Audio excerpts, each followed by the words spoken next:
நான் பரிசுத்தராய் இருக்கிறது போல நீங்களும் பரிசுத்தராய் இருங்கன்னு சொல்லி ரொம்ப ஈஸியா ஆண்டவர் சொல்லிட்டாரு. ஆனா இன்னைக்கு காலத்துல பிராக்டிக்கலா அது பாசிபிளா? சரி, நானே உங்களை பரிசுத்தமாக்குவேன்னு சொல்லி ஆண்டவர் அதையும் ஈஸி ஆக்கிட்டார்ல. அந்த பாயிண்ட பேசவே மாட்டேங்கிற. நம்ம ஆண்டவர் கட்டளையை மட்டும் கொடுத்துட்டு வேடிக்கை பார்க்கிறவர் இல்ல, கூடவே இருந்து நிறைவேற்றியும் முடிக்கிறவர். கூடவே இருந்துன்னா அவர் நம்ம கூடவே தானே இருக்கிறாரு. நம்ம புதுசா கண்டுபிடிச்ச மாதிரி சொல்றீங்க. ஆண்டவர் நம்ம கூடவே தான் இருக்கிறாரு, ஆனா நாம அவர் கூடவே இருக்கிறோமான்றது தானே கேள்வியே. இன்னைக்கு சவாலே அதானே. இந்த நவநாகரிக காலத்துல, இந்த டெக்னிக்கல் யுகத்துல, இந்த ஸ்கிரீன் ஜென்ரேஷனுக்கு அது பாசிபிளா? அது சாத்தியமா? அதை பேசுங்க. என்னடா பெரிய ஸ்கிரீன் ஜென்ரேஷன், நம்மலாம் காட்ஸ் ஜென்ரேஷன்ரா. எல்லாருக்குமே இந்த லைஃப் பாசிபிள் தான், சாத்தியம் தான். சாத்தியம் மட்டும் இல்ல, இதுதான் சத்தியமும் கூட.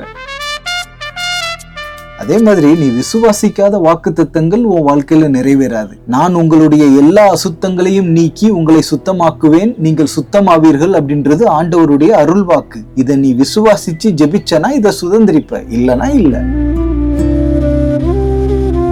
நான் உன்னை ஆசீர்வதிப்பேன் அப்படின்ற வாக்குத்தத்தத்துக்கு பின்னாடி ஓடுறவங்க நான் உன்னை பரிசுத்தமாக்குவேன் அப்படின்ற வாக்குத்தத்தத்தை கண்டுக்கிறது கூட கிடையாது. ஏன் தெரியுமா? அவங்க ஆசீர்வாதத்தை வேல்யூ பண்றாங்க, பரிசுத்த வாழ்க்கைய வேல்யூ பண்ணல. அதான் உண்மை. இப்ப நம்ம தேவனுக்கு எத்தனையோ குணாதிசயங்கள் இருக்கு. அத்தனை குணாதிசயத்திலையும் தலை தூக்கி நிக்கிறது அவருடைய பரிசுத்தம் தான். இப்ப இஸ்ரவேல் ஜனங்கள் ஆண்டவர் ஏன் சூஸ் பண்ணாரு சொல்லு? அவங்க மூலமா உலகத்துக்கு தன்னை வெளிப்படுத்துறதுக்காக சூஸ் பண்ணாரு. அவர்கள் மூலமா தன்னுடைய எந்த குணத்தை தேவன் வெளிப்படுத்த விரும்பினாரு? அதாவது இஸ்ரவேல் ஜனத்துக்கும் மற்ற ஜனத்துக்கும் நடுவுல என்ன வித்தியாசத்தை தேவன் காட்ட விரும்பினாரு? ஆப்வியஸ்லி அவங்களுடைய பரிசுத்த வாழ்க்கையில தான் வித்தியாசத்தை காட்ட விரும்பினாரு. பதில் வந்துடுச்சா? லேவியராகமத்தினுடைய நோக்கமே சன்மார்க்க சடங்காச்சார புனிதத்தை போதிக்கிறது தான். தேவனோட பரிசுத்தத்தை அதிகமா வெளிப்படுத்தினது லேவியராகமம் தான். இன்னும் புதிய உடன்படிக்கைக்கு வா. இயேசு பிதாவை எப்படி கூப்பிட்டாரு? பரிசுத்த பிதாவேன்னு கூப்பிட்டாரு. பிதா நமக்காக எப்படிப்பட்ட பிள்ளையை கொடுத்தாரு? பரிசுத்த பிள்ளையை கொடுத்தாரு. திரித்துவத்தின் மூன்றாவது நபருடைய பெயர் என்ன? பரிசுத்த ஆவியானவர் என்பதே. இப்ப தெரியுதா? பரிசுத்தம் அவருடைய பிரதான குணம் மட்டும் இல்ல, நாமளும் அவரை போல மாறணும்ன்றதுதான் அவருடைய பிரதான விருப்பமே. வாழ்க்கையில ஒவ்வொரு நிமிஷத்தையும் நம்ம அவரோட வாழ்றதுக்காக தான் ஆண்டவர் நமக்கு பரிசுத்த ஆவியானவரையே கொடுத்திருக்கிறாரு.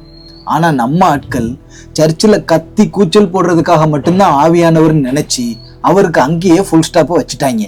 சர்ச்சை விட்டு வெளியில வந்த உடனே ஆவியானவரை ஓரமா உட்கார வச்சுட்டு சுயபலத்துல பரிசுத்தமா வாழ போராடிட்டு இருக்கிறாங்க. என்ன கொடுமை சார் இது! களியாட்டும் வெறியும் காம விகாரமும், களியாட்டும் வெறியும் காம விகாரமும், பொறாமை வாக்குவாதங்கள், உள்ளவனாய் வாழ்ந்திடாமல், பொறாமை வாக்குவாதங்கள், உள்ளவனாய் வாழ்ந்திடாமல், வெளிச்சத்தில் நடந்திட, சீராய் வாழ்ந்திட வல்லமை இறங்கட்டுமே. என்னை முழுவதும் நீரப்பட்டுமே, உம் வல்லமை இறங்கட்டுமே. என்னை முழுவதும் நீரப்பட்டுமே.